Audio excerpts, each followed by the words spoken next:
This is Megan and Jared's furnace. Looking at replacing this, possibly adding AC. Sits in a little closet here in the hallway. First thing is we're going to do a better job with that filter.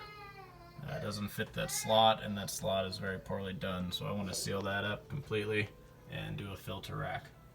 Return is right above the closet door. We do need to replace this flue intake and exhaust with PVC. In the back here we do have, if I can get to it, straight up through the roof, so we can probably stick both pipes right in there, go out the roof, get rid of all this taped together metal. Gas line comes in through the crawl space, so we'll do our condensation out and bleed it out of the house.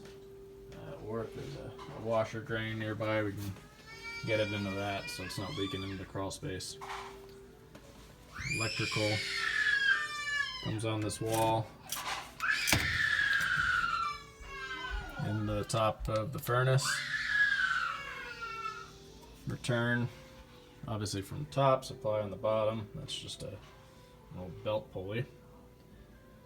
But we'll do a much better job on install than whoever did this one, because it's pretty rough.